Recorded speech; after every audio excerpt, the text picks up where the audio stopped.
आज के दुनिया में पैसे के लिए किसी को ज्ञान देने की जरूरत है?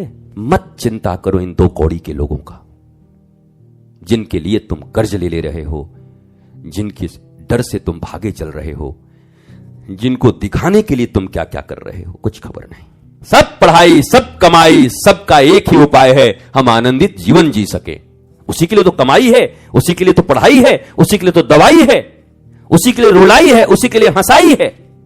किसको सिद्ध बनाना है, किसको असिद्ध बनाना है, वो आपने किया है। ये बड़े सिद्ध वाले हैं और ये असिद्ध वाले हैं। दूर का ढोल सुहावन लागे। बाहर में महाराज देवी मैया का मंदिर है, वहां कोई न जावे, पर एक बार वैष्णो देवी चढ़ गए तो कहें आज तो पूरा आशीर्वाद मिल गया। बोला कहां मिलो आशीर्वाद? बोला 3 दिन से कमर पकड़ा है महाराज, खूब बढ़िया इलाज करवा रहे हैं। हम वैष्णो देवी के दर्शन से तुम्हें वंचित नहीं करना चाहते, करो, पर यह सिद्धि असिद्धि आंतरिक वस्तु है। तुम असिद्ध हो, तुम अपूर्ण हो, तुम अज्ञानी हो, कहां सिद्धि के पास जा रहे हो? कौन सिद्ध बना देगा तुम्हें? रावण जैसे आदमी को भगवान शंकर जैसा गुरु न बना पाया। आदि अनादि शंकर गुरु महादेव महाराज वो कुछ सीखना चाहता ही नहीं था, सबको सिखाता था।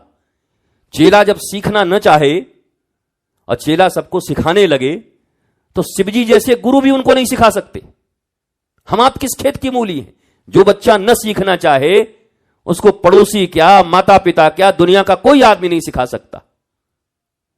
क्योंकि राजी होना तो स्वयं का राजी होना है। मुझे आत्मज्ञानी होना है, मुझे आनंदित होना है, यह चाह मेरी होनी चाहिए। इस दुनिया में कोई माई का लाल नहीं। आज तक अगर कोई माई का लाल, मैया बाप ऐसे होते तो कौन अपने बेटे को आवारा बनने देता? कौन अपने बेटे को गुंडा बनने देता? कौन अपने बेटे को बलात्कारी बनने देता? कौन अपने बेटे को चोर बनने देता? अपनी संतानों को बुरे कर्म करने देता? अर्थात उनका भी वश नहीं चलता अपने बच्चों के ऊपर। कौन गुरु चाहे कि उसका शिष्य गिरहकट पाकेट मार चोर हो जाए? अर्थात गुरु का भी वश शिष्य पर नहीं चलता। यह सीधी बात, इंडिविजुअल बात है। आप क्या चाहते हो? आपका राजी होना महत्वपूर्ण है। आप राजी नहीं हो, कोई कुछ नहीं कर सकता। आप राजी हो तो महाराज पीपल के वृक्ष के नीचे बैठ करके भी और बुद्धत्व को उपलब्ध हो सकते हैं। आनंद आह्लाद से परिचय हो सकता है। सुनने को राजी हो तो सुनाया जा सकता है, परंतु श्रवण को ही राजी ना हो तो कौन सुना सकता है आपको? कौन बता सकता है आपको? इसलिए एकादशी हमें एक ही चीज सिखाती है। पहले महीने में 2 बार, फिर धीरे धीरे अभ्यास। पहले महीने में 2 बार। भाई आज के दिन तो कम से कम पूरी इंद्रियां भगवान के पास रखना, सत्य के विषय में विचार करना, अपने बुद्धत्व के विषय में विचार करना। ठीक है गुरुजी, अब कल भी नहीं ना? नहीं, कल नहीं, बस एक दिन। ठीक है, हम देखते हैं, हम कोशिश करते हैं आज भर। वो 15 दिना में 1 दिन हुए तो कोई करे भी। अब कोई कह दे महाराज रोज एकादशी होगी, तो बोले तुम करो, तुम्हारो बाप करो, हम काय वो करें महाराज रोज एकादशी? हमसे काम ना होएगो रोज एकादशी।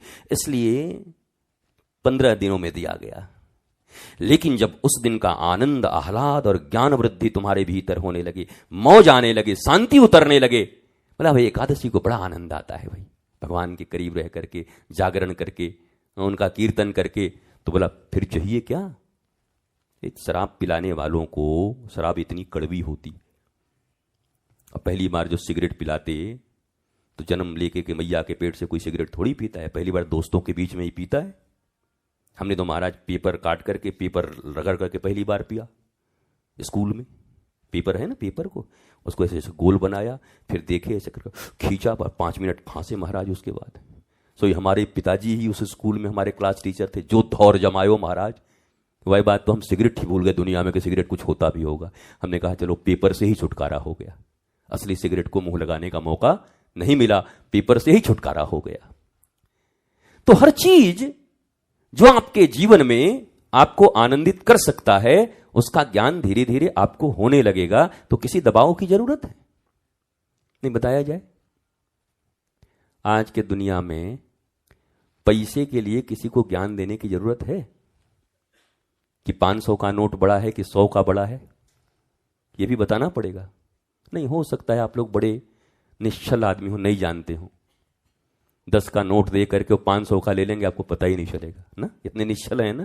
बोला महाराज जी मौका तो दीजिए, हम 10 का देख के आपसे 500 का ले लेंगे, एक बार मौका तो दो। इतना ज्ञान महाराज हमारे पास भी है।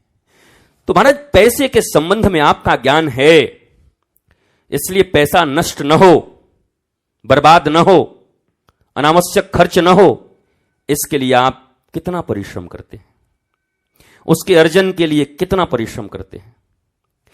वैसे ही जिस दिन परम धन आत्मज्ञान के विषय में आपका ज्ञान पक्का हो जाए कि इस धन के बिना परम आनंद तो नहीं पाया जा सकता, फिर उसको पाने के लिए किसी गुरु को कहने की जरूरत है, किसी को डंडा लेकर के पशु की तरह चराने की जरूरत है कि खुद ही करेगा वो। जैसे सारी दुनिया आज काम के पीछे दौड़ रहा है, पैसे के पीछे दौड़ रहा है, प्रतिष्ठा के पीछे दौड़ रहा है, सारा संसार दौड़ रहा है, किसी को कुछ कहने की आवश्यकता नहीं है, बिना कहे दौड़ रहे हैं। 5 साल का बच्चा हुआ, सब समझ में उसको आ गया कि मम्मी के पर्स से चुराऊं कि पापा के पैंट के पॉकेट से चुराऊं, इतना ज्ञान उसको भी है। माल चाहिए कहीं से भी, वो ज्ञान 5 वर्ष में बढ़ गया। और जब आत्मज्ञान की बात करते हैं बच्चों के लिए, तो माता पिता कहते हैं महाराज जी अभी तो छोटा है, खेलने खाने का उम्र है। और हमने कई बार कहा है, खेलेगा तुम्हारी इज्जत से और खाएगा तुम्हारा प्राण। ऐसी संतानें जन्म दोगे तो खेलेगा तुम्हारी प्रतिष्ठा से। संस्कार विहीन संतानें तुम्हारे लिए ही सबसे बड़ा जीवन का तनाव का और हेडेक का कारण बनने वाली हैं, किसी और के लिए नहीं, सबसे पहले तुम्हारे लिए। परंतु एकेडमिक क्वालिफिकेशन के पीछे पागल ये दुनिया और विशेषकर हमारा भारत, अंग्रेजों की बनाई शिक्षा नीति, मैकोले के द्वारा दिया गया भारत को भ्रष्ट करने का उपाय, हम उसी में परेशान हैं। थोड़ा सा कोई एकेडमिक क्वालिफिकेशन लेकर के आया, हैट पैंट टोपी लगा करके आया, तो हम झुक जाते हैं। सर आए हैं, काहे बात का सर? खाक के सर हो तुम? किस बात के सर हो? सर तुम्हारा है नहीं, सर कहां से हो गए? सर में भरा है भूसा, सर में भरे हैं तुम्हारे पैसे, सर में भरे हैं तुम्हारे अन्याय, सर में भरे हैं अत्याचार, सर में भरा है अभाव, सर में भरा है दुख, सर में भरा है लोभ, काम क्रोध मदमोह लोभ मात्सर्य। देयर आर 6 कॉम्प्लेक्सेस, 6 कॉम्प्लेक्स हैं इस दुनिया में। वो 6 के 6 तुम्हारे सर में भरे हुए हैं और तुमको सर कहा जा रहा है। ये ऐसे सर कहां से पैदा हो गए? सर, बस सर का तो मतलब ही इतना ही है, बस थोड़ा बहुत जो पढ़ा, थोड़ी फिजिक्स, थोड़ी केमिस्ट्री, थोड़ा जियो, थोड़ा बायो, कुछ भी थोड़ा हो गया, थोड़ा हिस्ट्री पढ़ लिया, ज्योग्राफी पढ़ लिया, सर। सर तो उसको कहो जो इस जीवन में कल जिसको चीफ मिनिस्टर की कुर्सी मिलनी हो या प्राइम मिनिस्टर की मिलनी हो, भगवान राम को क्या मिलना है? राज्य। क्या मिलना है? प्रिंस बनने वाले हैं ना, प्रिंस, राजकुमार बनने वाले हैं ना। और क्या हो गया रातों रात? तो रो रहे होंगे बहुत, बर्बाद हो गए, हम डिप्रेशन में चले गए। नहीं, जिन राम की आप पूजा करते हैं उनका तो रातों रात सब लुट गया। अभी रात में नाम आए कि फलाने स्टेट के चीफ मिनिस्टर के रूप में इनका नाम तय हो गया। पूरा कुर्ता उर्ता सिला गया, कोट पैंट सिला गए, और रात को पलक कि आपको पार्टी से बाहर निकाला जाता है। महाराज न कूद के आत्महत्या कर ले तो हमको बताना फिर कि अब जीना क्या है। पर भगवान राम कल बनना है प्रिंस, राजकुमार, रातों रात सब मामले बिगड़ गए। पर जब अपनी मां पूछती है कौशल्या, अरे तुम्हारे पिता कैसे दे सकते हैं बिना मां से पूछे तुम्हें वनवास? नहीं, मां से पूछ लिया है। बोला कौन मां? बोला वही जो बचपन में मुझे दूध पिलाती थी, कई वो मेरी मां है। और मां तो बेकार नाराज हो रही है। बोला क्यों? बोला पिता दीन मोहि कानन राजू। यह अयोध्या छोटी सी है ना। तो पिताजी ने कहा राम बड़ा है, बड़े बेटे को इतना छोटा राज्य, तो पूरा यहां से लेके लंका तक जितना बड़ा वन है, जंगल है, इस सब का राजा मैं आज से राम को बनाता हूं। तो हमारे पिता ने हमको बड़ा राजा बना दिया। है ऐसा पॉजिटिविटी किसी के अंदर में? राम के पूजा करने वाले लोग, लोभी लंपट लोग, पूजा राम की और चाहत दिन रात काम की, पूजा राम की और केवल गुलामी वृत्तियों की, काम, क्रोध, मद, मोह, लोभ, ईर्ष्या, फिर भी राम की पूजा। क्या कभी विचार नहीं करते? तो हमारे देश में यह सबसे बड़ा दुर्भाग्य रहा कि उन एकेडमिक क्वालिफाइड लोगों को श्रेष्ठ मान लिया गया। हमारा देश संस्कारों से श्रेष्ठ था। यह सनातन भूमि संस्कारों और धर्म पालन में जो प्रवीण होता, उसे हम ऋषि कहते, उसे हम संत कहते, गुरु कहते, महर्षि कहते। हम उनका पूजा करते, उनकी आराधना करते, उनको नमन करते। परंतु बाद में प्रायोरिटीज बदली। बाप बड़ा ना भैया, सबसे बड़ा रुपया, ताता थैया। रुपया का दौर आया और उसके बाद ज्ञान की अवहेलना हो गई। अच्छा चलो, रुपया का दौर आया और रुपया सबको मिल जाए, इसमें बुराई भी क्या है? अगर सभी लोग अरबपति हो जाएं, खरबपति हो जाएं, इसमें बुराई भी क्या है? मैं तो चाहता हूं कि इस पृथ्वी पर जितने भी धन है बांट दिए जाएं सबके बीच में। इतना धन है महाराज, इतना धन है कि उतनी जनसंख्या नहीं है। ठीक ठाक सब में बांट दिया जाए तो सब महाराज अरबपति हो जाएंगे। हिसाब बता दे रहा हूं आपको। जितने खनिज हैं, जितने रुपए हैं, जितने, पर वितरण सही नहीं है, उसके कारण तकलीफें हैं। तो हम तो चाहते हैं धन सबके पास हो जाए, परंतु धन की अगर केवल बात हो तो अयोध्या में केवल एक स्वर्ण की छोटी सी घर थी, कनक भवन। अयोध्या गए आप सब? अयोध्या गए? वहां कनक भवन है ना, कनक भवन सरकार, कनक भवन बिहारी सरकार का दर्शन। हां, कई माता ने सीता माता को मुंह दिखाई में दिया था। पूरी अयोध्या में केवल एक सोने का घर है, छोटा सा, और लंका पूरा सोने का है। तो धन की दृष्टि से बड़ा कौन है? बोलो। भारत और अमेरिका जैसी हालत है। भारत अमेरिका से कम धनवान हो सकता है, चाइना से कम धनवान हो सकता है, जर्मनी नंबर 2 की इकोनॉमी है, उससे भी कम धनवान हो सकता है, पर भारत विश्व गुरु इसलिए कहलाता था कि भारत ज्ञान के मामले में सबसे ऊपर था, इसलिए विश्व गुरु कहलाता था। संस्कार थे हमारे पास, ज्ञान था हमारे पास, केवल इकोनॉमी नहीं थी। इकोनॉमी तो कोई भी लेके बैठ जाए, रावण लेके बैठा था। दशरथ जी उतने बड़े राजा नहीं थे जितना बड़ा रावण था। दशरथ जी को कभी कभी कनक भवन में जाते थे कैकेयी के पास, और रावण तो महाराज नाली में जहां बैठता था वहां भी सोने का ही था, ईंट फीट सब सोने के ही लगे थे। तो धनवान तो वो था। तो हम तो चाहते हैं सभी धनवान हो जाएं, पर क्या धन जैसे रावण को व्याकुल करके रखा, बेचैन करके रखा, और अंत में क्या हुआ? 1 लाख पूत 1.25 लाख नाती, ता रावण घर दिया न बाती।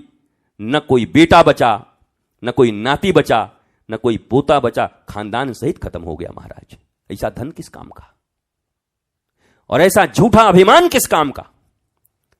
और ऐसा एकेडमिक क्वालिफिकेशन किस काम का? रावण भी क्वालिफाइड था, पर एकेडमिक था। वेद पढ़े थे, रटा था, बोल सकता था, पर समझता नहीं था, अपनाता नहीं था। तो पढ़ लो, रट लो। वो जैसे टटपूंजिए की तरह 2-4 लोग अंग्रेजी सीख लेते हैं, उसके बाद टेंशन में मरे जा रहे हैं। क्या बोला? बहुत डिप्रेशन है मुझे, मेरा काउंसलिंग चल रहा है। तो अंग्रेजी बोल रहे हो तुम, तो बहुत बड़े आदमी होगे। बोला महाराज डिप्रेशन का अंग्रेजी से क्या संबंध है? क्यों? हमारे भारत में तो यही समझा जाता था, थोड़ा कोट पैंट और अंग्रेजी जहां कोई बोला जेंटलमैन। जेंटलमैन आ गए। अब बाबूजी और दादाजी धोती पहन करके, पगड़ी बांध करके, खेती करके अब मक्का और ज्वार खिला रहे हैं तुम्हें, तो वो जेंटलमैन नहीं है। वो जो क्लर्क की कुर्सी पर बैठ करके, कोट पैंट पहन करके बिस्लेरी का पानी पी रहा है और गरीबों का खून बिना छाने पी जा रहा है घूस ले लेके, वो जेंटलमैन है तुम्हारे लिए। ये तुम्हारी परिभाषाएं हैं, ये डेफिनेशन है एक सभ्य समाज का, और इसी के पीछे हम भाग रहे हैं। इसी समाज की परिकल्पना कर रहे हैं। अगर तुम्हें भीड़ में भाड़ नहीं बनना है, भीड़ और भाड़, अगर भाड़ नहीं बनना चाहते तो राह अलग चुनो, ज्ञान का, संस्कार का, संस्कृति का। डिब्बे बंद खाने, उससे बढ़िया खेतों में उपजा हुआ गैया के गोबर से, उस खाद से बना हुआ अन्न मिल जाए तो महाराज किसी दवाई की जरूरत नहीं पड़ेगी आदमी को। पर ये पेस्टिसाइड्स, ये यूरिया, ये कीटनाशक, ये जहर डाल डाल के सारा अन्न जहर हो गया। जितने दूध बन रहे हैं, सिंथेटिक दूध बन रहे हैं, सिंथेटिक मिठाइयां बन रही हैं, सिंथेटिक कपड़े पहन रहे हो, तुम्हारे जीने के सारे दरवाजे बंद कर दिए गए। पर हम भी कैसे टट्टू हैं, अनपढ़ टट्टू, तोता, ये मरे जा रहे हैं। उसी क्रम में हम मरे और वही बक्सा, वही बैग अपने बेटे के कंधे पे डाल दिया। थोड़ी रहम करो अपने बच्चों पर। माता पिता हो, इतने कसाई मत बनो। जैसी जिंदगी तुम्हें मिली है, कम से कम वो जिंदगी अपने बच्चों को तो मत दो। कौन है यहां जो कह सकता है हाथ उठा करके, आई एम ब्लिसफुल पर्सनालिटी, मुझे आनंद है महाराज जी, हर पर आनंद है, चाह गई चिंता गई, मनुआ भई बेपरवाह, और जिनको कछु नहीं चाहिए वही साहन के साह। कौन है समैया का लाल? सब अभाव में मर रहे हैं, किसी के प्रभाव में मर रहे हैं, कोई बुरे स्वभाव से मर रहा है। चारों तरफ अभाव अभाव अभाव, यंत्र यंत्र यंत्र, मशीने मशीने मशीने, पर जीवन नहीं है, प्रेम नहीं है। सब है पर प्रेम नहीं है। बटन से सब दबा के सब काम हो सकते हैं, पर आनंद नहीं है हृदय में। बड़ी दुख है। चूंकि मैं डेटा निकाल के देता हूं, इसलिए इतना जोर से बोलता हूं। ये डेटा है, मैंने पहले ही बताया, 74% भारतीय मेंटल एंजाइटी के शिकार, 88% पूरे विश्व में लोग मेंटल एंजाइटी के शिकार, 90% तो अकेले थोड़ा ना थोड़ा मेंटल, थोड़ा सा, अमेरिका में अकेले। भाई इतना यंत्र है, इतने पैसे हैं, इतनी पढ़ाई है, तो ये खिसक क्यों रहा है? सामान बढ़े, पैसा बढ़े, पढ़ाई बढ़े तो मनुष्य का आनंद भी बढ़ना चाहिए। तो तनाव क्यों बढ़ रहा है? डिप्रेशन क्यों आ रहे हैं? अलगाव क्यों हो रहा है? और अगर तुम ना सोचे तो कौन सोचेगा? बच्चे तुमने पैदा किए हैं। केवल जिम्मेवारी पशुओं की तरह ये नहीं है कि 2 BHK का फ्लैट, एक शादी और एक कहीं से प्राइवेट नौकरी, एक दुकान खोल के दे दो, कहो महाराज जी हमारा बच्चा था, हम तो सेटल कर दिए। सेटल कर दिए? मेंटल हो गया? पूछो तो एक बार, सेटल है कि मेंटल है? सेटलमेंट की कैसी गंदी परिभाषा बना ली भारतीयों ने। एक दुकान, एक छोटा सा मकान, थोड़े रुपये, और सेटल हो गया। और सारा जिंदगी डिप्रेशन का दवाई खा रहा है डॉक्टरों के पास जा जाके, और कहने सेटल कर दिया। माता पिता का यही कर्तव्य था, सेटल करने का। माता पिता का कर्तव्य था एक ऐसा संतान जो स्वयं तो आनंदित रहे ही, उसके संसर्ग में उससे जो जुड़ जाए, वो जिधर से निकल जाए, जिस रास्ते से तू निकले वो फूलों से भर जाए, तेरे पैर की कोमलाहट सोते भाग्य जगाए। एक तू ही धनवान है प्यारे, बाकी सब कंगाल। ऐसा बेटा बनाना था, ऐसी बिटिया बनानी थी, ऐसी शिक्षा उन्हें देनी थी, ऐसा ज्ञान उन्हें देना था। नहीं दिया हमने। मुझे प्रतीत है आपको बुरा लगता होगा, खराब लगता होगा सुन के, विरोध भी उत्पन्न होता होगा, ये आदमी हम लोगों को बुरा बोल रहा है। हम काहे को आपको बुरा बोलेंगे? आप सोचो तो कि आपने किया क्या है। क्या करें, पूरा समाज ऐसा है तो हम अकेले कैसे? समाज? किस बात का समाज? किस बात का समाज? तुम्हारे आनंद के बीच समाज कहां? तुम्हारे ज्ञान के बीच समाज कहां?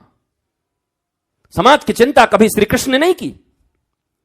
पूरा का पूरा कुनबा श्री कृष्ण के विरुद्ध में था। श्री कृष्ण एक द्वारिका में 3 तरफ से घिरे हुए समुद्र जाके रह ही इसलिए रहे थे कि पूरी दुनिया में सारे लोग विरोधी हो गए थे उनके। समाज कहां था उनके साथ? तो श्री कृष्ण ने कभी समाज की चिंता नहीं की, कभी भगवान राम ने समाज की चिंता नहीं की। तुम क्या कहेंगे लोग, सबसे बड़ा रोग, मरे जा रहे हो। फूफा क्या कहेंगे, बड़ी बुआ क्या कहेंगी, अरे वो वाले रिश्तेदार क्या कहेंगे, वो तो खुदा ही मर रहा है, वो क्या बोलेगा।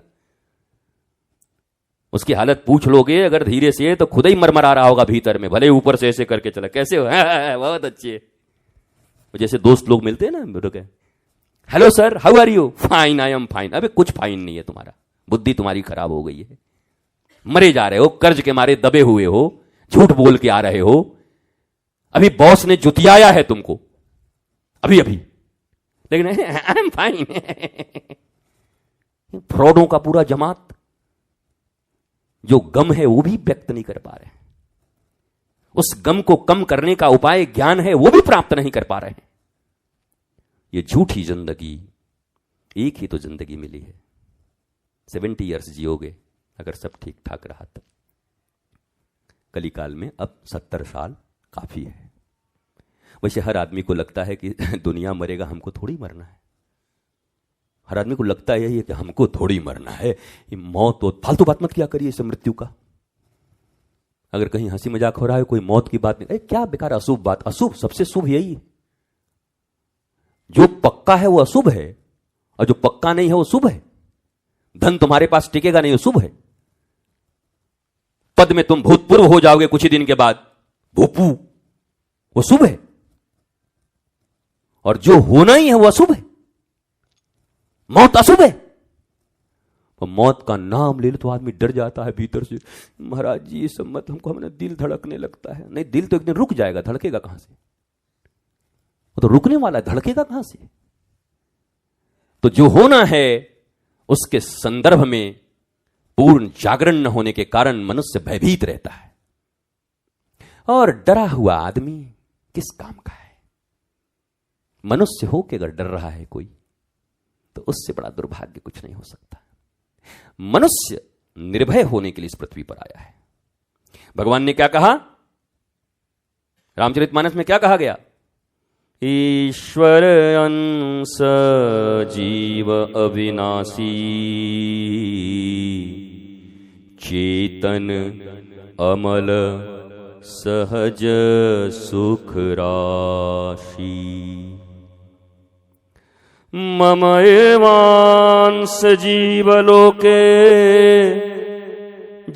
जीवभूत सनातन।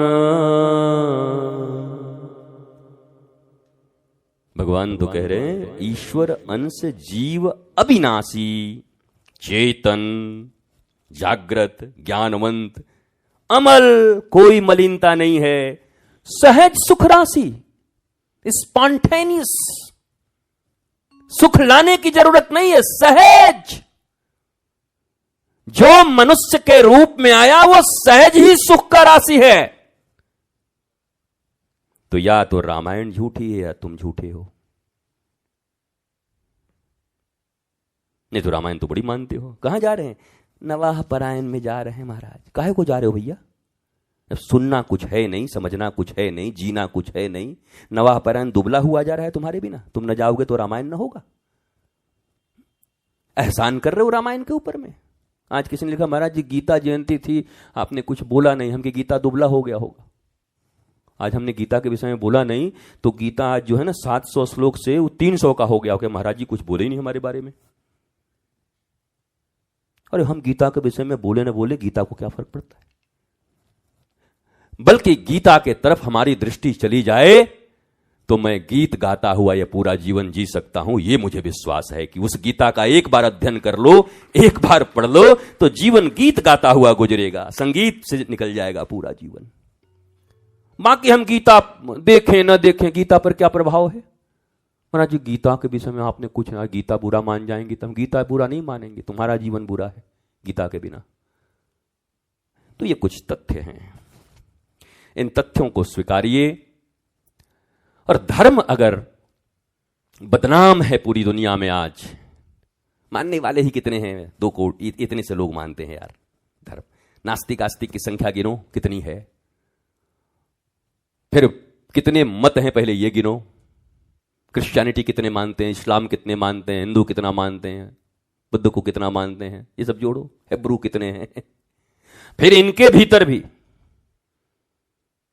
अब जो इधर मानते हैं, अब अपने बीच में देखो, ये संप्रदाय, वो संप्रदाय, वो संप्रदाय, वो संप्रदाय, वो संप्रदाय, ये उप संप्रदाय, उसके उप संप्रदाय, उसके उप संप्रदाय। तुम्हारी संख्या कितनी? कितनी हो ऐसे? धर्म का सीधा अर्थ है स्वयं बचो, बढ़ो, वृद्धि प्राप्त हो, और इस संसार में जो भी मिले उसको भी बचने और बढ़ने का मार्ग दो, और उसको भी सहयोग करो। दिस इज रियल धर्म, ह्यूमैनिटी। और ये सनातन में ही है। सर्वे भवन्तु सुखिनः, सर्वे सन्तु निरामया, वसुधैव कुटुंबकम। ये वो धर्म है, ये वो संस्कृति है जो कहती है पूरी वसुधा हमारा परिवार है। इसलिए हम गौरव करते हैं। पर जिसको पता ही नहीं वो भी कहे, खाली एक झंडा लेकर के हमको गौरव। किस बात का गौरव है तुमको? नहीं, इधर आओ, किस बात का गौरव है हमको जरा समझाओ तो। सनातन की परिभाषा दो, धर्म की परिभाषा दो। तुम्हारे जीवन में धर्म कितना है ये बताओ। काय बात का तुमको गौरव है? झूठे फ्रॉड लोग। गौरव उसी का हो सकता है जिसने समझा हो, जिसने जिया हो, जिसने जाना हो, जिसके पास बोध हो। ये गौरव करने वाले लोग नहीं हैं। इनका गौरव कोई गौरव नहीं लाएगा। इनका गौरव कौरव की तरह है। कौरव को भी गौरव था। दुर्योधन क्या बोलता था? बहुरूपिया क्या रूप दिखा रहा है, पकड़ो इसको जेल में डालो। बताओ, भगवान अपना रूप दिखा रहे हैं। अर्जुन देख करके थरथरा गया। दुर्योधन कह रहा है इसको बंद करो। दुर्योधन नहीं डरा। दुर्योधन को आदमी डरपोक बोलता है। बताओ, भगवान ने अपने विराट रूप दिखाए, उसी विराट रूप को देख करके अर्जुन ऐसे, महाराज हमसे नहीं देखा जा रहा है। और वहां जब विराट रूप दिखाया, दुर्योधन पड़क बहुरूपिया का रूप बना रहा है, रावण के जैसा, 10 कंधर। अब बताओ दुर्योधन का साहस कितना होगा। तो भगवान ने रूप दिखाया, पर दुर्योधन को समझ नहीं है। और समझ नहीं है तो भगवान, ईश्वर, धर्म, शास्त्र, कुछ भी तुम्हारे सामने हो, उसका कोई उपाय, कोई उसका प्रयोग तुम जीवन में नहीं कर सकते। कोई लाभ नहीं है। धर्म भय से मुक्ति देता है। कितने दुर्भाग्य की बात है कि हम धर्म करते हुए भी डरते रहते हैं। 90% धार्मिक लोग महाडरपोक हैं। हे आरती, अरे महाराज जी बायां हाथ से आरती छू दिए, कहीं भगवान का कुछ हो तो नहीं जाएगा, हार्ट अटैक तो नहीं हो जाएगा। चुप है, बायां हाथ से, बायां भी तेरा दायां भी तेरा। पहले अक्षत चढ़ाया कि पहले रोली चढ़ाया, पहले मौली चढ़ाया कि क्या किया?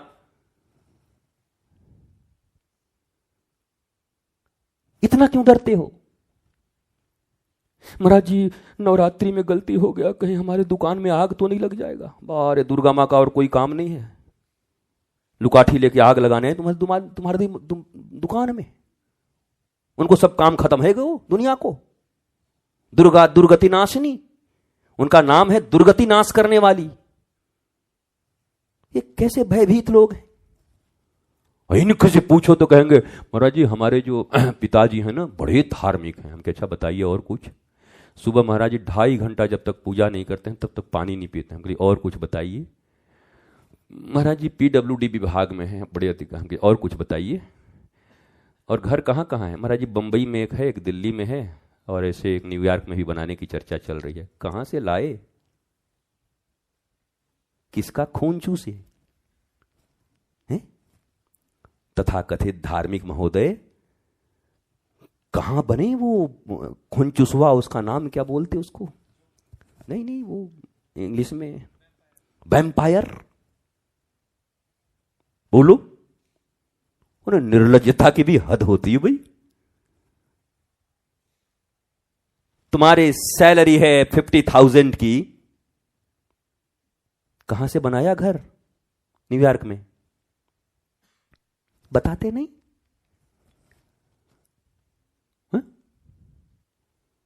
और बैठ के नमो नमो नमो पूजा कर रहे हो यहां पर। और तुम्हारा बेटा और बेटी तुमको नहीं समझता होगा कि हमारा बाप भ्रष्ट है, और यही नियम है कि भ्रष्टाचार करो लेकिन वहां पर जाके खाली नमो नमो कर लो तो काम बन जाएगा। भ्रष्टाचारियों की जमात है ये। धार्मिक कहते हो अपने आप को? ये धर्म है? इज इट धर्म? इसलिए सत्य पर जीने का साहस होना चाहिए। हमसे पूछोगे आप कहां से इतना कमाए हैं? सब महाराज इनकम टैक्स में है, ले देख लो, देख लो। और इतना नहीं कमाए हैं, कोई खरबों अरबों रुपया हमारे पास नहीं है कि लाडली प्रसादम भी चले तो महाराज जुगाड़ करना पड़ता है इनको। हाँ भैया लाडली प्रसादम में आज 100 लोग है, सबको खिला रहा। हमारा तो काम है खाली ऑर्डर देना, बाकी ये समझे क्या करेंगे। पर चलेगा, आनंद है, आह्लाद है, मस्ती है। दुनिया में लोग यही कर रहे हैं इसलिए हम भी यही कर रहे हैं, तो फिर कम से कम धार्मिक कहना तो छोड़ दीजिए, इसको तो बख्श दीजिए। 1% धार्मिक लोग रहने दीजिए, सच्चे लोगों को। वो तमगा काहे छीन के चल रहे हो? ले लियो ऐसे जैसे पुरस्कार मिलता है, इस साल का अवार्ड लेके बैठे हुए हो, सनातन रत्न, धर्म रत्न। एक अवार्ड शो करें उसमें तो महाराज 10 लाख 50 लाख रुपया कमाएं। बताओ, सम्मान कर रहे हैं लोगों का। सम्मान करी इसलिए रहे हैं जोड़ जाड़ के कि बचेगा कितना। ये सम्मान है? उद्देश्य क्या है? सम्मान करना या माल कमाना? अरे बोलते नहीं। वो तो बढ़िया अमिताभ बच्चन ही था वो नमक हलाल में। आपका तो लगता है बस यही सपना कि राम नाम जपना, पराया माल अपना। उम्र गुजरी है सारी चोरी में, सारे सुख चैन बंद जुर्म की तिजोरी में।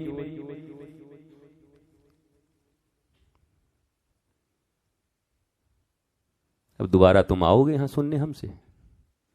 बाप रे बाप, हम वृंदावन आए थे महाराज, हम तो सोचे कि आज क्या होगा, ये बड़ा खतरनाक आदमी, जो लाया होगा उसका कलर पकड़ोगे तो तू ही लाया था मेरे को बता दे। और तुझे वृंदावन में कहीं जगह नहीं मिली थी? महाराज खुले बाग के सामने लाकर बिठा दिया, गरज रहा है ऐसे ही। पर मंगल तो ऐसे ही होगा। जितनी जल्दी स्वीकृति हो जाएगी जीवन में, आनंदित हो जाओगे। लोगों का भय हट जाएगा, लोग क्या कहेंगे, झूठ की जो पूरा एक संस्कृति बना के रखी उससे मिट जाओ। कपड़े हैं तो कपड़े हैं, धोती है तो धोती है, पैसा नहीं है तो नहीं है। जब कार थी तो कार है, साइकिल है तो साइकिल है। तुम्हारे बाप की है, अभी साइकिल ही है। बताओ हम कैसे करें बताइए? हम कार पर चले हुए हैं, मोटरसाइकिल पर चलेंगे तो लोग क्या कहेंगे? हम आत्महत्या अभी कर ले, जहर न मिले तो हमसे मांग। ऐसा आदमी पृथ्वी पर न रहे ज्यादा अच्छा, बढ़िया है। जब थी हाथी घोड़ा कार तब उस पर चढ़े मिले, आज नहीं है तो पैदल चल रहे हैं शानो शौकत के साथ। क्या बोला? ठाकुर जी को तब वो मर्जी थी, आज ठाकुर जी की ये मर्जी है। मौज आज ये है। ये भी इतना भी समझ जिसके भीतर नहीं है वो भी धार्मिक है। क्या कहते? महाराज जी कर्ज ले लेके मेंटेन कर रहा हूं, भीतर से खोखला हो चुका। काहे खोखला हो गए हो? खोखला जो है सामने कह दो रिश्तेदारों को, रिश्तेदार कहें अरे जीजा जी आजकल आपका थोड़ा स्टैंडर्ड। हाँ वो उस समय काम बहुत अच्छा चल रहा था, आजकल थोड़ा कम है और मैंने भी थोड़ा आराम करने का सोचा है, लेकिन दाल रोटी चल रही है बेटा, तुम चिंता मत करो। तुम खाए नहीं सुबह नाश्ता? उसी से पूछो रिश्तेदार से कि सुबह नहीं मिला क्या, भूखे हो क्या? जो था मिला ना, हाँ तो बस चल निकल, घर निकल, राह देख अपना। तुम उसको दिखा रहे हो, वो तुमको दिखा रहा है। दोनों नंगे एक दूसरे को नंगा दिख न जाए इसके लिए डर डर के जी रहे हैं। इससे तो बढ़िया है दोनों नंगे सामने आ जाएं। आ जाओ, इससे बढ़िया और क्या हो सकता है? ये जिंदगी ज्यादा अच्छा है। और इतना साहस धार्मिक व्यक्ति के भीतर ही हो सकता है। स्पिरिचुअलिटी, नो स्पिरिचुअलिज्म इज्म बहुत खतरनाक है। ये जब जब इज्म आया खतरनाक हो गया। मौलिक रूप से मैं आध्यात्म की बात, अध्ययन धन आत्मा, जिसने आत्मा की विद्या को पढ़ा हो। और विद्या क्या है हमारे यहां? साविद्या या विमुक्तये। विद्या वह है जो हमें जीते जी मुक्ति प्रदान करती है। स्वतंत्रता, लिबर्टी, तितली की तरह उड़ते हुए मौज में, मस्ती में, कोई छुपते छुपाते नहीं। झूठों को बड़ा परेशानी है। झूठ आज क्या बोले हैं कल याद रखना है। आज जिसको महाराज मंगल को भी वही बोलना है, गुरुवार को भी वही बोलना है, तो उसको क्या क्या चिंता है कि अचानक मुंह से क्या निकल जाए। पर झूठ वाले को बड़ी चिंता है। और झूठ निकल जाए तो फिर उसको इतना वो फिर पेंटिंग करता है। नहीं, ऐसा हम थोड़ी बोले हैं। मतलब कि मेरे कहने का अर्थ ही है, सीधा सीधा बोलो क्या अर्थ है। कहने का अर्थ क्या है? झूठ छिपा रहे हैं। वैसे लोगों के जीवन बड़े नारकीय होते हैं। इसीलिए राधा रस सुधा निधि में कहा गया, अलम विषय वार्तया नरक कोटि विभत्सया वृथा श्रुति कथा श्रमोवत विभूमि कैवल्यतः परेश भजनोन्नमदा यदि सुखादय किम ततः परम तुम राधिका पदरसे मनुमज्जतु। अरे बंद करो ये सब संसार की बेकार बातें, फ्रॉडिज्म की। तो इन सब चीजों से जितने मुक्त हो जाएंगे आप। रिश्तेदार लोग कहें, का भैया अपने बेटवा का शादी में तो सुने हैं कि 5 स्टार होटल में करत हैं। तो कहा कि तो गलत सुने हैं, हम तो आश्रम में जाते हैं, चुपचाप गुरुजी के समन्वय में जाके ब्याह करके और लाडली प्रसादम में खा के आवत हैं। तो वही बात आवा। अरे विवाह है मंदिर में, यज्ञ स्थान पर, महापुरुषों के बीच होना चाहिए, जो सचमुच हमारे बालक और बालिका को आशीर्वाद दे पाए। क्या इन लंपटों को, शराबियों को, कबाबियों को, जो आकर के ढक्कनबाज लोग, उनके बीच में अपने बेटे और अपनी बेटी का जीवन क्यों बर्बाद कर रहे हो? इनके परमाणु घूमते हुए इन नशेड़ियों के, उसके बीच में अगर कोई यज्ञ हो, उसके बीच में तुम्हारी बिटिया जाए, उसके बीच में तुम्हारे बेटे के घर में कोई बहू आए, वो कैसे सफल हो सकता है? तो दिव्याति दिव्य भाव से महाराज अभिजित मुहूर्त में, दिन में एकदम 12 बजे खूब सुंदर एक किसी आश्रम में, मंदिर में अपने 2 4 10 रिश्तेदार या जिनको आने का शौक है आओ। मंदिर में करोगे एक नहीं आएंगे। आओ तो एक लड्डुआ पकड़ा दो, महाराज यहाँ लीजिए, प्रसाद लीजिए, प्रणाम कीजिए, प्रणाम कर खाइए, देव बोला निकलो चलो। बोला हमारी बेटा का, हमारी बहू दोनों आ रही हैं, इसमें तुम आशीर्वाद दो, देना है तो, और नहीं देना है तो श्राप दो। जब तुम्हारे आशीर्वाद में ही दम नहीं है तो श्राप भी क्या लगेगा? जिस आदमी के आशीर्वाद में दम नहीं है वो श्राप क्या देगा? तो जितना आप ओरिजिनल होते जाएंगे उतने आप धार्मिक होते जाएंगे। अब मामला थोड़ा गड़बड़ हो गया है। जितने फ्रॉड और पाखंडी होते जाओगे उतने धार्मिक कहलाओगे। मामला यह हो गया। लेकिन मामला बिल्कुल उल्टा है। एकदम सीधा, सरल, सच्चा जो है वो है, और इस पथ पर मैं चल रहा हूं, धैर्य से हूं। तुम्हारा आनंद करोड़ों गुना बढ़ जाएगा। मत चिंता करो इन 2 कौड़ी के लोगों का, जिनके लिए तुम कर्ज ले रहे हो, जिनके डर से तुम भागे चल रहे हो, जिनको दिखाने के लिए तुम क्या क्या कर रहे हो, कुछ खबर नहीं। मुझे लगता है अगर ये तुम मानोगे तो आनंद तुम्हें ही मिलेगा, और अपने आनंद का खोज करने का सबका अधिकार है। पर जिस रास्ते पर तुम चल रहे हो, ये जुर्म की लंबी गहरी खाई वाले राह हैं। इस पर कभी भी जीवन में मिल सकता है धन, मिल सकता है पद, हो सकती है प्रतिष्ठा, मिल सकती है जय जयकार, पर आई एम डैम श्योर तुम ब्लिसफुल नहीं हो सकते, तुम भीतर से आनंदित नहीं हो सकते। इससे बढ़िया तो सुदामा की तरह मौज में रहे महाराज। और जरूरी है कि सुदामा ही रहे, कई चक्रवर्ती राजा भी ऐसे रहे हैं। वो यहां इस कक्ष का नाम क्या था महाराज, मैं भूल गया। अम्बरीश, राजा अम्बरीश, वो तो चक्रवर्ती सम्राट थे, फिर भी महाराज नंगे पांव एकादशी का व्रत गुरुजी और ठाकुर जी की सेवा के लिए खुद घड़े लेकर के जाते थे नदी से जल लाने के लिए। अरे राजा साहेब आप स्वयं जा रहे हैं, आपके इतने नौकर चाकर। हमारे गुरुदेव सदा कहा करते थे, सावधान, नौकर चाकर या अन्य किसी व्यक्तियों के द्वारा अपने ठाकुर और अपने गुरु की सेवा मत कराना, निज हाथों से करना। समझ आ रहा है? सावधान, अपने हाथों से करना, इतना ही बन पड़े पर हाथों से सेवा करना, क्योंकि झुकना तुम्हें है। अहम की विलीनता जितनी होगी उतना वहम मिटेगा, उतना सौंदर्य तुम्हारे जीवन में आएगा। तुम तो गुरु सेवा में भी हो रावण की तरह, जो मैं बोलता हूं जाके कैलाश उठा लेता था। रावण जब जाता था ना शिव जी को प्रणाम करने कैलाश में, तो पार्वती जी पूछती क्या बात है, बड़ी हंगामा हो रहा है, कैलाश हिल रहा है। बोला रावण आया है प्रणाम करने। तो बोला हिल क्यों रहा है? बोला उसने उखाड़ लिया है कैलाश और ऐसे माथे में लगा रहा है। बोला झुक नहीं, बोला पुष्पा है, झुक नहीं सकता साला। पिक्चर देखो ना पुष्पा एक, उसमें बोलता है झुक नहीं सकता। तो ये पुष्पा तो अब आया, रावण पहला था। रावण झुकता नहीं था शिव जी के सामने। बोला गुरुजी, बोला हाँ आ गए हैं महादेव। बोला हाँ ठीक है, थोड़ा प्रणाम करेंगे। तो कर लो बेटा। सोई ऐसे कैलाश उठाता ऐसे करके ऊपर डग डग डग डग। गणेश जी पापा। बोला मैं क्या बेटा, चेला आया है महाराज, रावण जैसा चेला आया है। ये रावणों को चेला बनाने से कोई फायदा नहीं है महाराज। बिना चेला के रह जाओ, खुद ही चेला बन जाओ किसी के सच्चे गुरु के, वो ज्यादा अच्छा है। इस रावण को चेला मत बनाओ, अहंकारियों को चेला मत बनाओ। ज्यादा जिनको पैसे का जोर हो और बोले गुरु जी, बोला दूर रह। जिनको ज्यादा पद का दूर रह, जिस चीज का अहम हो बोला दूर रह।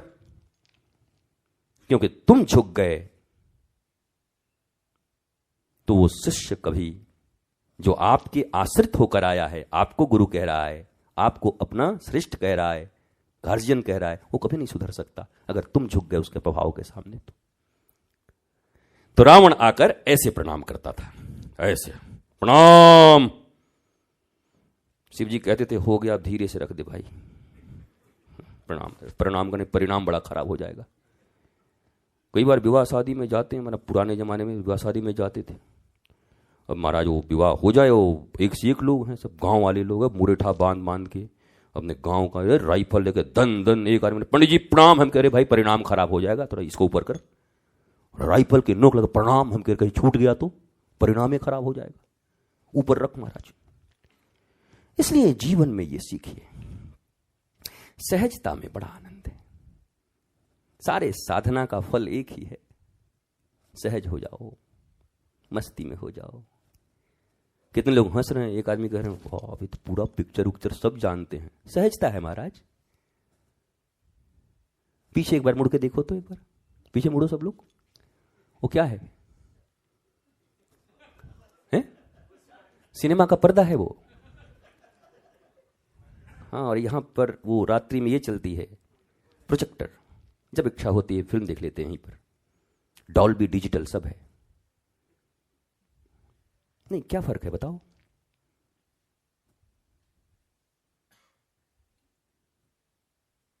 हमने बिल्कुल ही धर्म को अलग बना दिया है। ये लग गया है पीछे से कैसा लग जाए कुछ चक्र जैसा गोला, अब एलईडी लाइट, अब मैं ऐसे करके बैठूं तुम लोग पर पड़ता रहे ओ।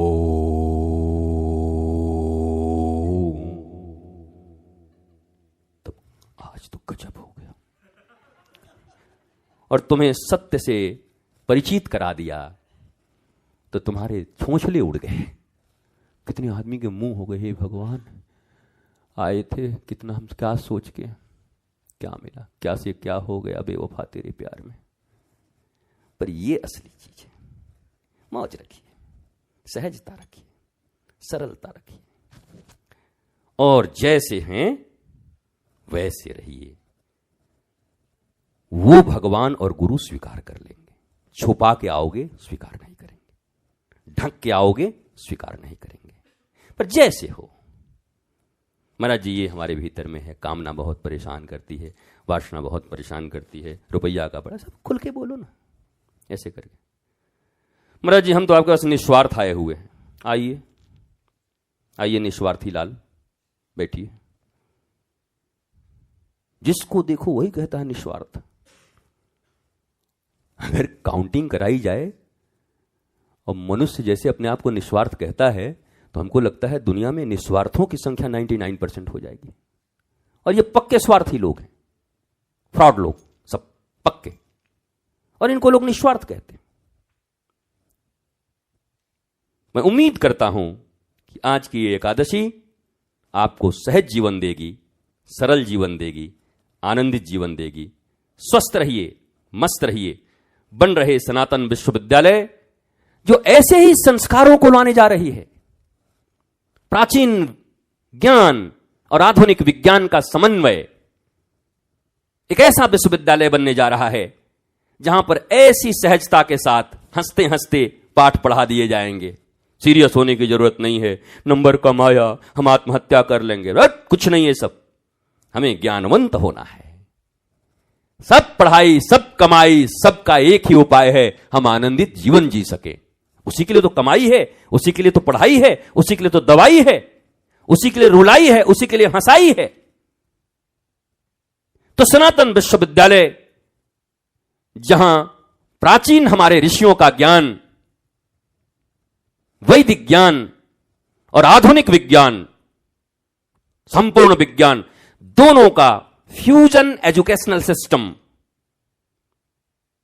ऐसे मिक्सचर विद्या का जहां अध्ययन कराया जाएगा, देश का ही नहीं दुनिया का सबसे बड़ा सनातन विश्वविद्यालय, हजारों एकड़ भूमि में बनने वाला, कैम्ब्रिज, ऑक्सफोर्ड और हार्वर्ड को भी हजारों माइल पीछे छोड़ने वाला, चाहे आधुनिक विज्ञान का मामला हो, और संस्कार तो खैर वहां कहां रहेंगे, संस्कार तो हमारे ही पास है। इन दोनों के संगम से जो पढ़ाई होगी, वहां से पढ़कर निकला विद्यार्थी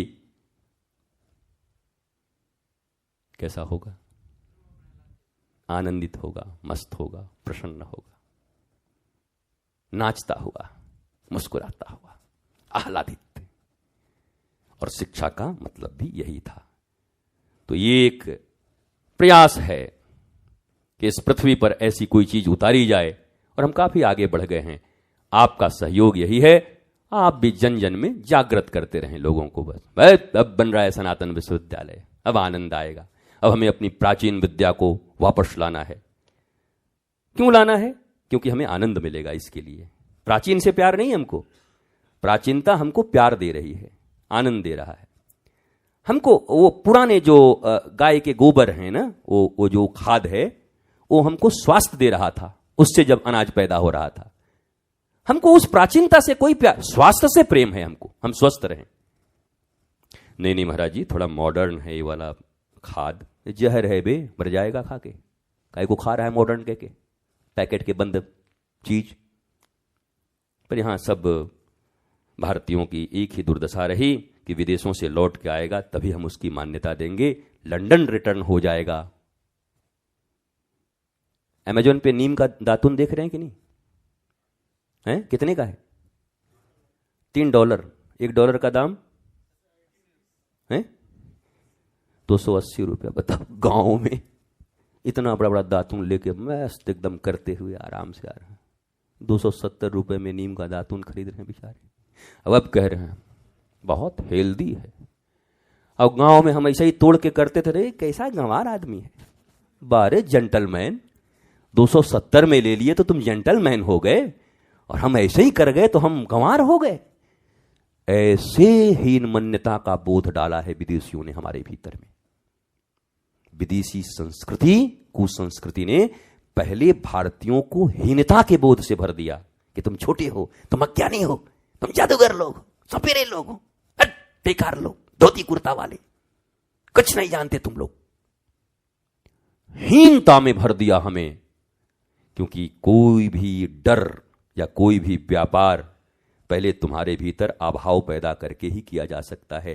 तुम्हारे गुरुकुल को बंद किए गए, बेकार का पढ़ाई बताया गया, और ये 3rd क्लास के कॉन्वेंट संस्कृति ला करके तुम्हारी बैंड बजा दी गई। अब न इधर के रह गए हैं, न उधर के। देसी मुर्गी बिलायती बोल हो गई है। तो पुनः उसी संस्कार, उसी संस्कृति के जागरण हेतु हम पुनः एकजुट होकर प्रयत्न कर रहे हैं। वो सारी चीजें जो ऋषियों ने वैज्ञानिक की तरह प्रयोग कर करके हमें दिया था, आज का विज्ञान हमें ये दे रहा है। शरीर कैसे ठीक होगा, ये अंग कैसे ठीक होगा, ये वस्तु कैसे ठीक होगी, मसाला कैसे पिसा जाएगा, 2 मिनट में वहां कैसे पहुंचेंगे, एरोप्लेन कैसे बनाए जाएंगे। हमारे वैज्ञानिक और ऋषियों ने भी हमें सिखाया था मन कैसे अच्छा रहेगा। सब है पर मन ही ठीक नहीं है। बताओ क्या कहते हैं, अरे आज इतना भोजन बनाए बढ़िया बढ़िया, बोला आज मन बड़ा मचल रहा है। मन ठीक नहीं है तो किसी वस्तु का कोई मूल्य नहीं है। तो हमारे उन ऋषियों ने हमें क्या दिया कि मन कैसे ठीक हो, बुद्धि कैसे ठीक हो। केवल इतना ही नहीं दिया, बाकी ये विज्ञान ये मैं सिद्ध करना नहीं चाहता। ये मेटाफिजिक्स और ये फलाना और ढिमाका और निम्रो, ये कि क्या मतलब है सबसे यार। तुम अभी वाले बनाए, न्यूटन ने बनाया कि कोई और किया, हमको क्या मतलब है, होने दो। ज्यादातर सनातनी इसी को सिद्ध करने में लगे, ये सब पहले से सब हो गया है, आपको पता नहीं है, पहले से सब हो गया है। ये कहने से क्या हो जाएगा। हमारा मौलिक चीज है, सुदामा भी हो धन के मामले में तब भी मस्ती सम्राटों की हो। ये विद्या के हम मालिक हैं, ये हमारी सनातन संस्कृति है। ये केवल इसको प्रयोग साबित करने से नहीं होगा कि ये हम जीरो हमने बनाया और एरोप्लेन हमने बनाया और फलाना, लड़ते रहिए सब बना करके। यद्यपि सही है, क्योंकि जर्मनी के जो 14 विश्वविद्यालयों में आज संस्कृत की पढ़ाई इसलिए हो रही है। हमारे यहां संस्कृत मिट रहा है और जर्मनी वाले अब भेजेंगे हम लोग अपने बच्चों को 50 लाख का डोनेशन देके बेटा को जर्मनी भेजे हैं। काहे के लिए, बोला तीतः अंति सीतः तः आमी आव आमा पढ़ने के लिए।